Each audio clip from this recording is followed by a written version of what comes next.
التسجيل. مرحبا خويا تلالي. مرحبا سي محمد، تحيه ليك. هذه المراسله هذه من الفندق المسجل اللي كان، فكما قلت لك كانت القوه جاوا الامن يعني جميع محمد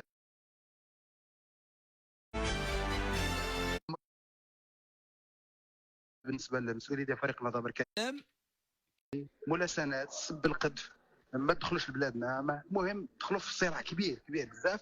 فاخر المطاف يعني لا يعني وصلت للضرب كما نقولوا. فقط النهضه بركانيه كانوا ينتظروا القرار ديال الكاف.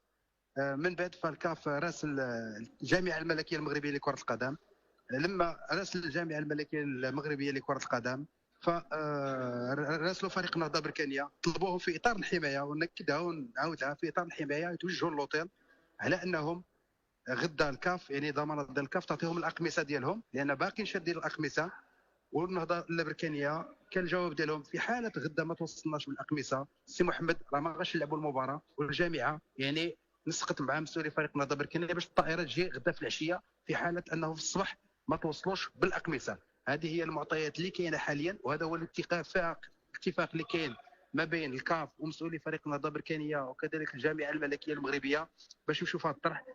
لا تنازل بالنسبه للخريطه المغربيه يعني في القلب والقميص ديال فريق النهضه البركانيه. نهار كامل بيع المطار انتهت فقط بالقوه، وانتهت باش ان كل حمايه للاعبين، لان زايدوا وصلت للمشادات يعني بالايدي ودفعني لدفعك وطيح الهضره وبزاف ديال الامور، وعندنا فيديوهات. وطبعا احترمنا فقط المتابعين، ما بغيش نشروها لان كانت طيح الهضره بزاف، ولكن هذا الشيء هذا طبعا غادي يكون عند الجهات المسؤوله باش انها تحسم الامور. ولكن اللي ناكد واللي كينتظروا الجمهور المغربي هو ان فريق النهضه بركانيه ما تنازلش على القضيه الوطنيه وعلى الدرابو ديال البلاد، وكينتظر فقط باش انه غدا ان شاء الله سي محمد لا يتوصلوا بالاقمصه، ما توصلوش فغادي نتكلموا على المرحله ديال العوده. يعني الكاف دابا في ورطه وكتنتظر باش تلقى حل.